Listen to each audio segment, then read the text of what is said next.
Bonjour. Se revendiquer de la gauche patriote, c'est évidemment militer pour un État fort, un État omniprésent, un État-nation constituant la colonne vertébrale de la République et le ciment de la société française, en deux mots, un État-providence.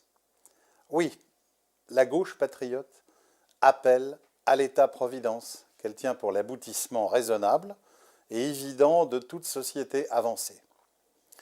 Depuis trop d'années, les idéologues libéraux dénigrent à l'envi, avec le mépris au bord des lèvres, cet État-providence que nous appelons de nos vœux. Leur rêve secret est la destruction de l'État, afin de lui substituer la seule loi du marché, la seule loi du plus fort. Notre projet est à l'exact opposé de cette entreprise de liquidation. Un État-providence s'appuie sur deux piliers. Premièrement, des services publics d'envergure, en développement permanent et accessibles à tous.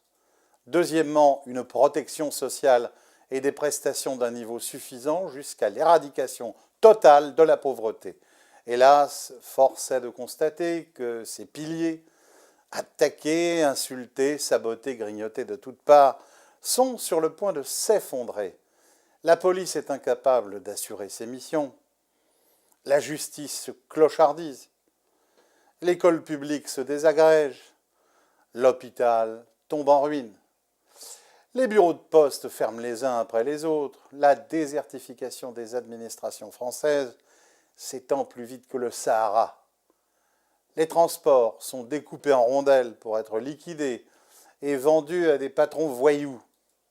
Plus grave encore, voilà des années qu'aucun investissement d'ampleur nationale n'a été accompli dans nos infrastructures vitales, nos routes, nos ponts, nos canaux, le réseau d'électrification et ses centrales, le système de distribution d'eau potable ou du gaz de ville, notre réseau ferroviaire et tant d'autres équipements nécessaires à la simple continuité du pays sont en danger.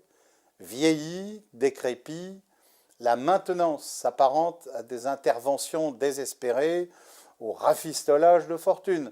Les risques s'additionnent et ils sont terrifiants. Le temps est proche où, comme pour le pont de Gênes, surviendront des catastrophes majeures. J'appelle un sursaut des Français, car nous allons bientôt dépasser le point de non-retour. Nous sommes en situation d'urgence et dans la nécessité de mettre en œuvre un plan massif de sauvegarde des services et équipements publics et du retour impératif des infrastructures stratégiques dans le giron de l'État. Si nous continuons à dévaler cette pente fatale sous les applaudissements vicelards des libéraux, la déliquescence de la sphère publique aboutira à la destruction de l'État et par là même à la fin de notre République.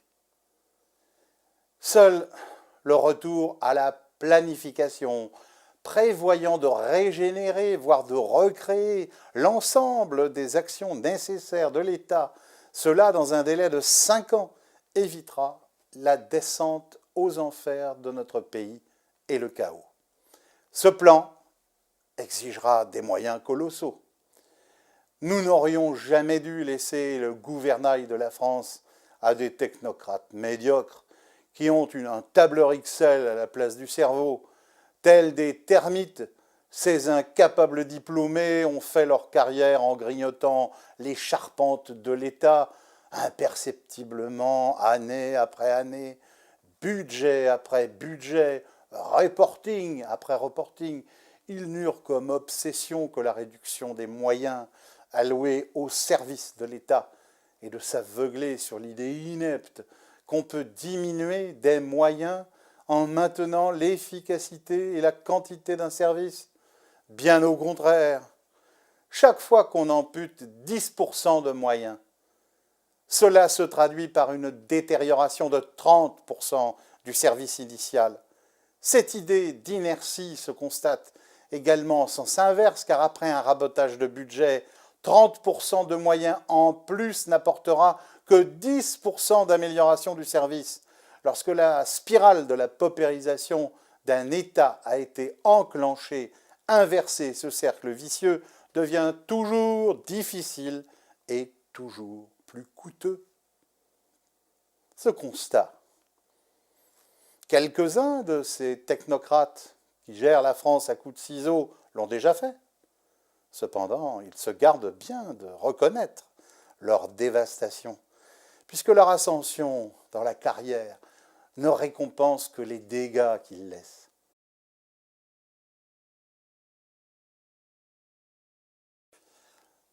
L'autre pilier de l'État-providence, c'est la protection sociale.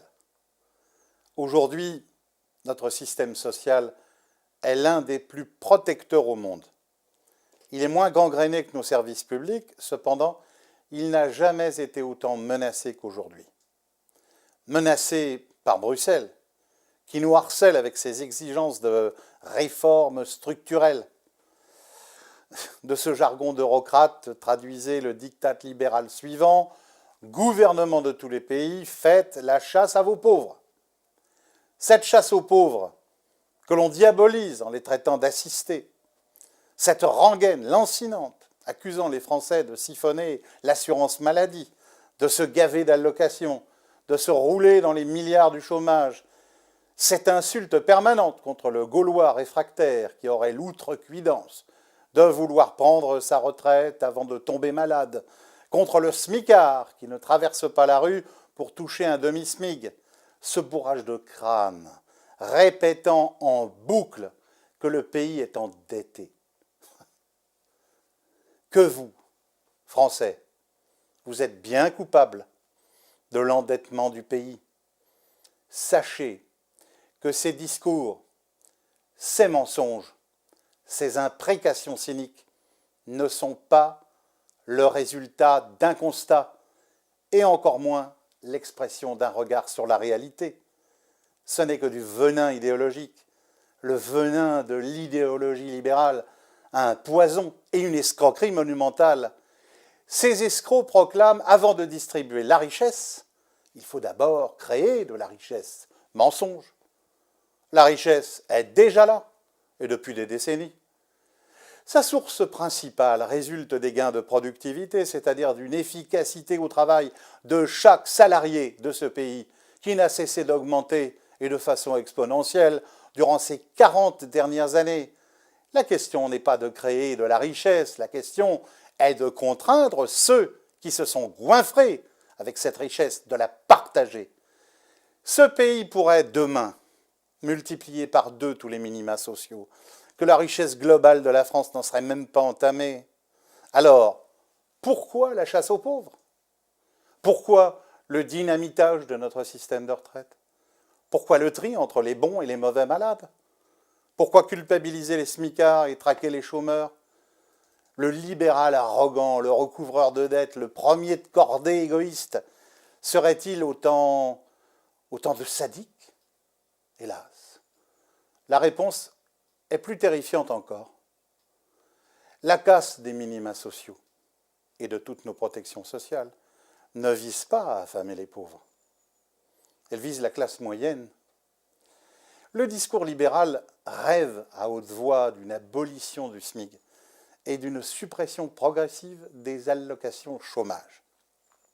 Lorsque cela arrivera, ce sera la multiplication des petits jobs avec embauche à la journée et un salaire fixé non pas selon la loi ou la compétence du salarié, mais selon la longueur de la file d'attente des candidats au même emploi. Brûler le code du travail, exploser toute sécurité sur les salaires, mener des rafles dans les bureaux de Pôle emploi et faire hurler la détresse des chômeurs en les massant sur le trottoir des entreprises aboutirait à un bénéfice facile à calculer, à savoir des millions de salariés qui accepteront de diviser leur salaire par 2, des ouvriers qui travailleront le jour et feront des ménages la nuit, des cadres confirmés renonçant à leur ancienneté pour consentir à un salaire de débutant et des retraités condamnés à bosser au noir pour payer leur loyer.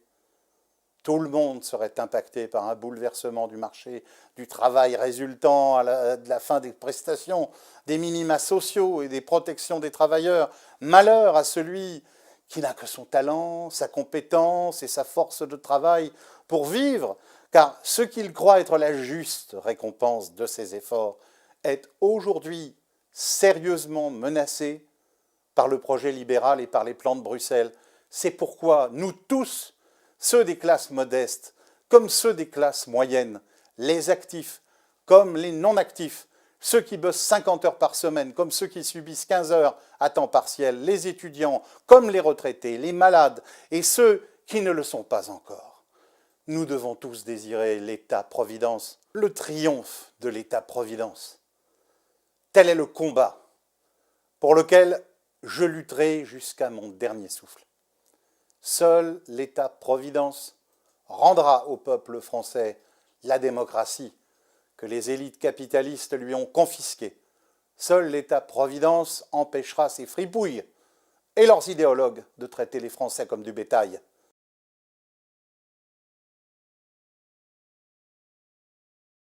Évidemment, j'entends déjà les abrutis beugler de concert. Oui, mais combien ça va coûter? La réponse est claire, ça coûtera cher, et même très cher. C'est hélas la facture que nous laissent les monomaniaques du combien ça coûte, qui ont délibérément sacrifié les investissements nécessaires à la modernisation de nos infrastructures et à la régénération des services de l'État. Cela coûtera cher parce que la sauvegarde de l'État n'est possible qu'en conjurant la malédiction du toujours trop tard et trop peu, qui caractérise toutes nos politiques publiques depuis 40 ans. Rien que pour préserver l'essentiel dans les domaines de l'énergie, des transports, de l'éducation, la santé, la justice, la police, l'armée et les infrastructures vitales, c'est 250 milliards d'euros qu'il faudrait ajouter au budget de l'État. Cela chaque année et pendant au moins 5 années consécutives, afin de prévenir les désastres susceptibles de détruire le principe même de l'État France. Mais à nouveau, reprend le concert des abrutis du combien ça coûte, qui hurlent à l'écoute d'un tel chiffre.